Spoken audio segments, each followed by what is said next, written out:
সবাইকে অনেক অনেক প্রীতি এবং শুভেচ্ছা। আমি গোপাল চন্দ্র রায়, সহকারী শিক্ষক গণিত, চরশোলমারি বহুমুখী বালিকা উচ্চ বিদ্যালয়, রৌমারি, কুড়িগ্রাম। দেখুন, আজকে আমরা করব আবৃত দশমিক ভগ্নাংশ থেকে কিভাবে সাধারণ ভগ্নাংশ রূপ করব। তো আবৃত দশমিক আমি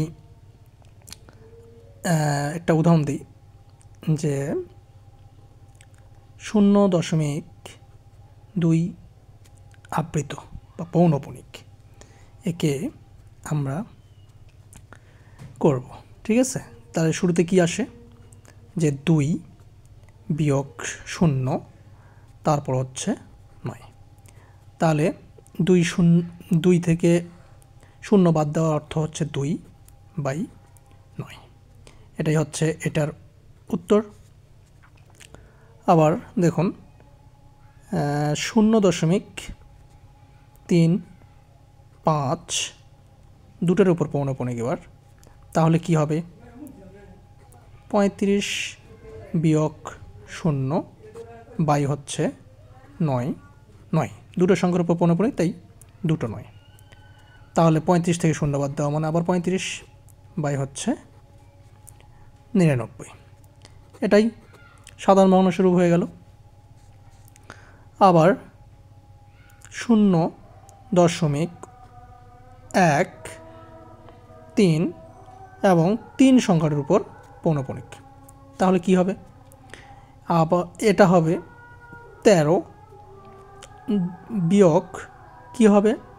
1 হবে। কেন? কি বলছিলাম যে দশমিক এবং পৌনঃপুনিকের মাঝে দেখুন এক সংখ্যাটি আছে। এখন এখানে কি হলো? এক অনাবৃত অবস্থা আছে। এক অনাবৃত মানে আবৃত নাই, ওখানে মাইনাস হয়ে যাবে, বিয়োগ হয়ে যাবে। তাহলে তার পরবর্তী কাজ কি? ভাগ চিহ্ন দিয়ে আমাদের দেখাইতে হবে কি কটা সংখ্যার উপর পৌনঃপুনিক? একটা সংখ্যার উপর পৌনঃপুনিক, এবং 0 এবং পৌনঃপুনিকের মাঝখানে একটা সংখ্যা, কেবল একটা সংখ্যা অনাবৃত আছে, তাই একটা 0 নিলাম। তাহলে এবার 13 থেকে 1 বাদ দেওয়া মানে হচ্ছে 12, আর ভাগ হচ্ছে 90। এটাই হলো সাধারণ ভগ্নাংশ। আবার 3.78 8-এর উপর পৌনঃপুনিক। তাহলে কি হবে? 3, 7, 8 বিয়োগ যাবে 3, 7। কেননা কটা এখানে দেখুন যে অনাবৃত আছে 3 এবং 7, তাই 3 এবং 7 বিয়োগ করে দিলাম। তাহলে ডিভাইডেড হবে কি? এখানে একটি সংখ্যার উপর পৌনঃপুনিক, তাই 9, আর দশমিক এবং পৌনঃপুনিকের মাঝখানে একটা সংখ্যা অনাবৃত, তাই একটি সংখ্যা অবস্থিত, তাই একটি 0। তাহলে আমাদের কি হবে? এবার বিয়োগ করে দিতে হবে। 7 আছে 8 নাগাল হচ্ছে আপনার 1, 3 আছে 7, 4 এবং 341 ডিভাইডেড বাই 90। এটাই সাধারণ ভগ্নাংশ হয়ে গেল।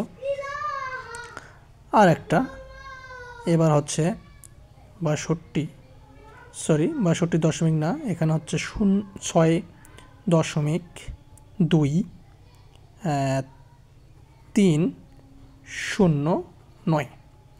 এটার পৌনঃপুনিক আছে 3-এর উপরে এবং হচ্ছে 9-এর উপরে। তাহলে কি হবে সলিউশন?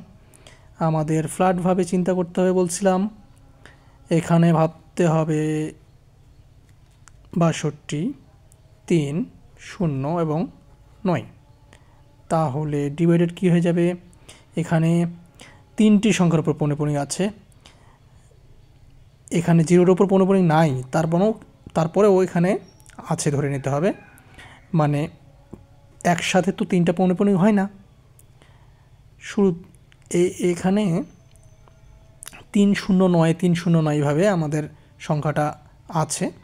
তো 309 রিপিটেশন হচ্ছিল বলে এখানে আমাদের দুটো সংখ্যার উপরে পৌনঃপুনিক দিতে হয়েছে। তাহলে আমাদের সংখ্যা তো তিনটের উপর পৌনঃপুনিক আছে, তাই 3টা নয়।